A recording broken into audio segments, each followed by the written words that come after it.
मार्च 2014 को Malaysian airline का एक जहाज कुआलालंपुर से टेक ऑफ तो हुआ, लेकिन वो अपनी मंजिल बीजिंग तक नहीं पहुंचा। आज तक किसी को भी मालूम नहीं पड़ा कि ये जहाज गया तो आखिर गया कहां। लेकिन पूरे 8 सालों के बाद फाइनली अब एक उम्मीद मिली है कि ये जहाज इस वक्त कहां मौजूद है। ज़ेम टीवी की वीडियोस में एक बार फिर से खुशामदीद। नाजरीन, ये बात है 8 मार्च 2014 की, यानी आज से करीब 8 साल पहले मलेशियन एयरलाइन के एक जहाज फ्लाइट MH370 को मलेशियन कैपिटल कुआलालंपुर से टेक ऑफ करके चाइना के कैपिटल बीजिंग तक जाना था।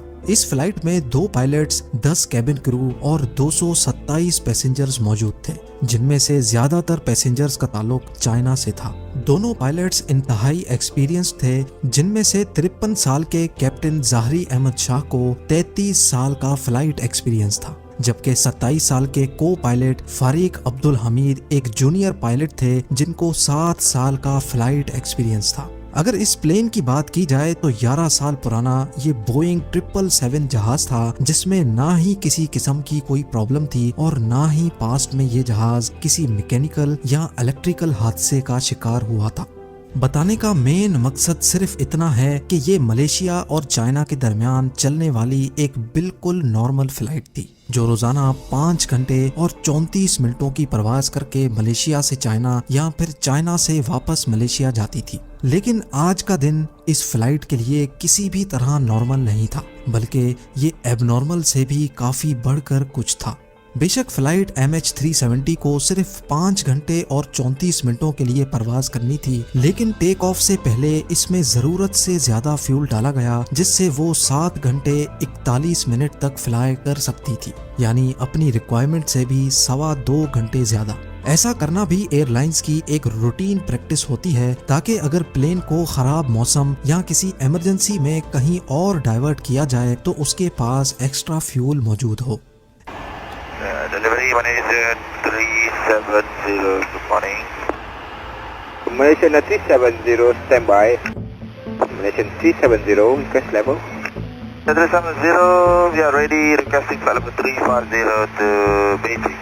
ये दिन था 8 मार्च 2014 का और रात के 12:42 पे फ्लाइट MH370 ने रूटीन के मुताबिक कुआलालंपुर से टेक ऑफ किया। फर्स्ट पायलट ज़ाहरी टेक ऑफ से पहले और उसके बाद भी Kuala Lumpur air traffic control tower से डायरेक्ट कांटेक्ट में थे।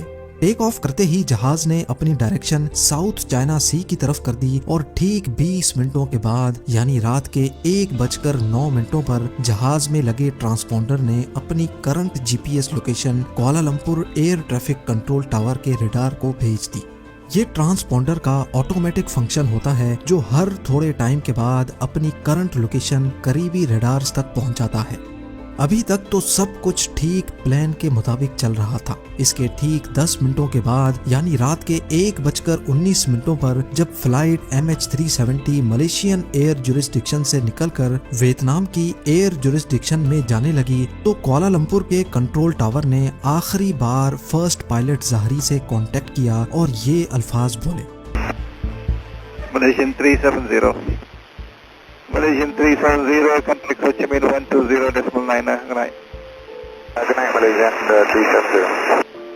इसका मतलब था कि अब फ्लाइट MH370 को वियतनाम की सिटी हो ची मिन्ह के कंट्रोल टावर से कांटेक्ट करना चाहिए। फर्स्ट पायलट कैप्टन ज़ाहरी ने ये मैसेज सुना भी और उसका जवाब भी दिया। Good night MAS 370। Good night, Malaysian 370. ना ही कंट्रोल टावर को पता था और शायद ना ही कैप्टन ज़ाहरी को कि उनका ये गुड नाइट वाला मैसेज MH370 से रिसीव होने वाला आखिरी मैसेज होने वाला है। ये वो वक्त था जब फ्लाइट को टेक ऑफ किए अब पूरे 37 मिनट्स गुजर चुके थे। अब नॉर्मली था ना ही कैप्टन ज़ाहरी को कि उनका ये गुड नाइट वाला मैसेज MH370 से रिसीव होने वाला आखिरी मैसेज होने वाला है। ये वो वक्त था जब फ्लाइट को टेक ऑफ किए अब पूरे 37 मिनट्स गुजर चुके थे। अब नॉर्मली होता यूं है कि प्लेन जब तक अपनी मंजिल तक नहीं पहुंच जाता, वो अपने रास्ते में आने वाले किसी भी बड़े एयरपोर्ट के एयर ट्रैफिक कंट्रोल टावर से कांटेक्ट में रहता है, और यहाँ भी कुछ ऐसा ही होना था। लेकिन सब कुछ जो अभी तक नॉर्मली चल रहा था वो अब एबनॉर्मल होने लगा। जी हाँ, अपने आखिरी मैसेज के ठीक 3 मिनटों के बाद यानी रात के 1:21 पर फ्लाइट MH370 अचानक रडार से गायब हो गई। यानी कुआलालंपुर और हो ची मिन्ह दोनों के रडार से प्लेन पूरी तरह से गायब हो चुका था। अब ये बात कुआलालंपुर टावर के लिए तो बिल्कुल नॉर्मल थी, क्योंकि उन्होंने समझा कि MH370 अब वियतनामीज एयर स्पेस में दाखिल हो गया है, इसी वजह से उनके रडार से गायब हो गया। लेकिन जब हो ची मिन्ह कंट्रोल टावर ने फ्लाइट MH370 को अपने रडार से गायब होते देखा तो उनको कुछ गड़बड़ लगी। उन्होंने फौरन कैप्टन से खैरियत मालूम करने के लिए वायरलेस किया तो आगे से किसी ने भी कोई जवाब नहीं दिया।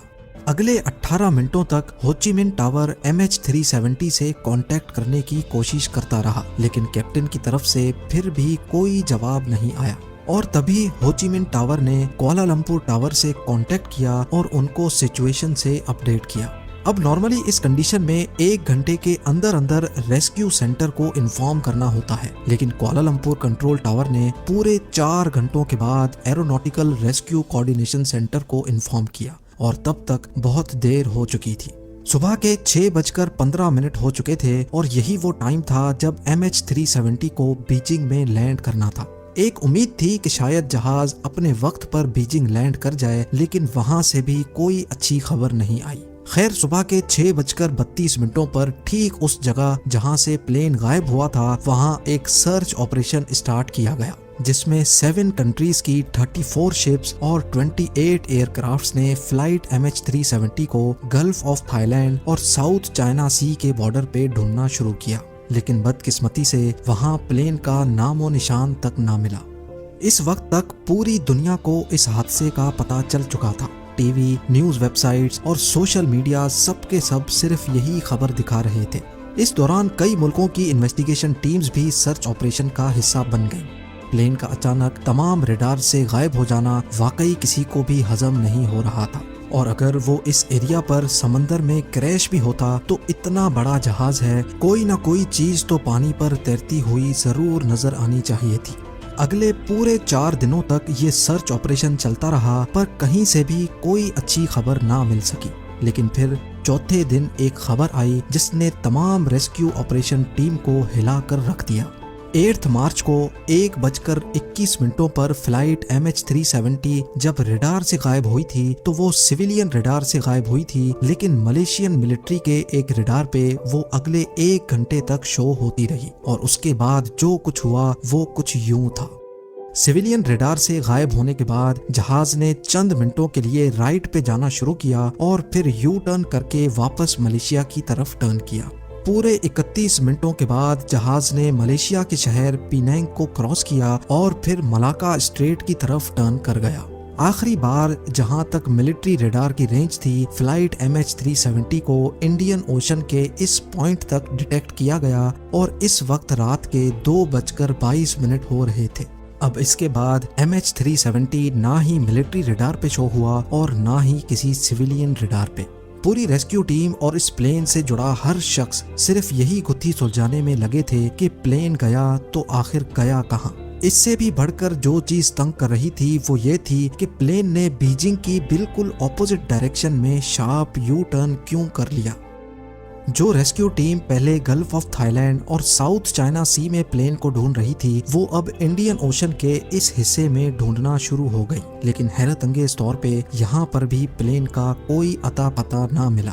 अगले कुछ दिनों बाद एक और खबर मिली और उसने एक बार फिर से पूरी सिचुएशन ही चेंज कर दी। पता ये चला कि प्लेन मिलिट्री रडार से तो 2:22 पर गायब हुआ, लेकिन एक सैटेलाइट ऐसी थी जिससे वो लगातार कांटेक्ट में था। आपको यहाँ पर अपडेट करते चलें कि ये बोइंग एयरप्लेन्स के लिए एक नॉर्मल बात होती है कि जब उनका अपना कम्युनिकेशन सिस्टम किसी वजह से खराब हो जाता है तो वो सैटेलाइट से कांटेक्ट करने की कोशिश करता है। प्लेन ने ऑटोमेटिकली ठीक हर 1 घंटे के बाद 35,000 किलोमीटर दूर इनमारसैट नामी सैटेलाइट से कांटेक्ट करने की कोशिश की। इस सैटेलाइट पर सेव्ड डेटा की मदद से एक्सपर्ट्स ने एक कॉम्प्लेक्स कैलकुलेशन परफॉर्म की तो आखिरकार फ्लाइट MH370 के अगले मूव का भी पता चल गया। पता ये चला कि मिलिट्री रडार से भी गायब होने के बाद मलेशियन एयरक्राफ्ट ने दोबारा एक टर्न लिया और अगले 5 घंटों तक इसी डायरेक्शन में इंडियन ओशन के ऊपर फ्लाई करता रहा। सुबह को 8:19 पर प्लेन ने आखिरी बार सैटेलाइट से कनेक्शन बनाने की कोशिश की और ये MH370 की तरफ से मिलने वाला सबसे आखिरी सिग्नल था। इसके बाद ना ही प्लेन ने किसी और सैटेलाइट से कांटेक्ट किया और ना ही वो किसी और रडार पे शो हुआ। यानी जिस वक्त रेस्क्यू टीम पहली बार जहाज को ढूंढ रही थी, असल में उस वक्त जहाज फ्लाई कर रहा था, लेकिन उसकी लोकेशन वहां से बहुत दूर थी। एक्सपर्ट्स और इन्वेस्टिगेशन टीम का मानना है कि ऑस्ट्रेलिया से 2000 किलोमीटर वेस्ट में इंडियन ओशन के ठीक इस कर्व्ड स्पॉट पे आकर जहाज का सैटेलाइट से कनेक्शन टूटा। यानी कुआलालंपुर से टेक ऑफ करने के बाद इस कर्व्ड स्पॉट तक पहुंचने में जहाज को पूरे 8 घंटे लगे और जहाज में टोटल फ्यूल भी सिर्फ इतना ही था। तो इस बात के काफी ज्यादा चांसेस हैं कि MH370 इसी कर्व्ड स्पॉट में ही कहीं फ्यूल खत्म होने की वजह से क्रैश हो गया। इंडियन ओशन का ये हाईलाइटेड कर्व्ड हिस्सा पूरे इंडिया से भी बहुत बड़ा है और यहाँ पर स्टार्ट किया गया एक deep sea search operation. MH370 को ढूंढना बहुत जरूरी था क्योंकि जब तक प्लेन और उसका ब्लैक बॉक्स नहीं मिलेगा तब तक ये पता नहीं चलेगा कि क्रैश से पहले प्लेन के अंदर क्या कुछ हो रहा था। कई महीनों नहीं बल्कि कई सालों तक यहाँ प्लेन को तलाश करने का अमल चलता रहा, लेकिन यहाँ पर भी प्लेन का कोई सुराग नहीं मिला। 3 सालों के बाद डीप सी ऑपरेशन को आखिरकार खत्म कर दिया गया, जिसमें $160 मिलियन से भी ज्यादा खर्चा हो चुका था। सर्च ऑपरेशन के दौरान प्लेन का तो कोई अता पता नहीं मिला, लेकिन 2015 में यानी प्लेन के गायब होने के 1 साल बाद प्लेन का राइट फ्लैपरॉन तैरता हुआ आइलैंड ऑफ रीयूनियन के साहिल पे जा पहुंचा। ये प्लेन का वो हिस्सा होता है जो लैंडिंग के वक्त काम आता है।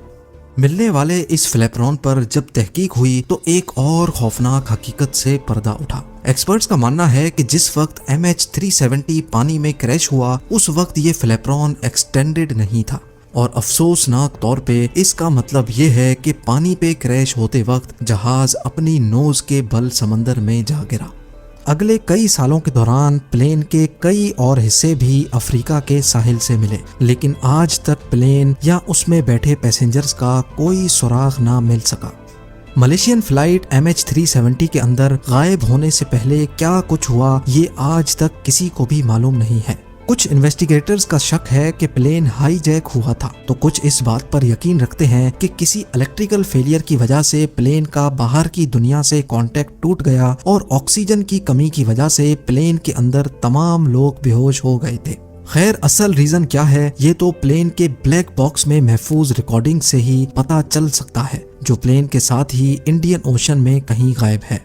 MH370 के गायब होने के पूरे 8 सालों के बाद फरवरी 2022 में एक बार फिर से प्लेन के मिलने की उम्मीद दिलाई गई। एक British retired aerospace engineer Richard Godfrey ने दावा किया है कि वीक सिग्नल प्रोपगेशन एनालिसिस के जरिए उसने प्लेन की असल लोकेशन का अंदाजा लगा लिया है और हैरत अंगेज तौर पे रिचर्ड ने जो पिन पॉइंट लोकेशन बताई है वो भी इंडियन ओशन के इसी कर्व्ड एरिया में मौजूद है। रिचर्ड का मानना है कि उसकी बताई गई ठीक इस जगह पर ओशन के 4000 मीटर नीचे मलेशियन एयरलाइन का गुमशुदा जहाज अभी भी मौजूद है।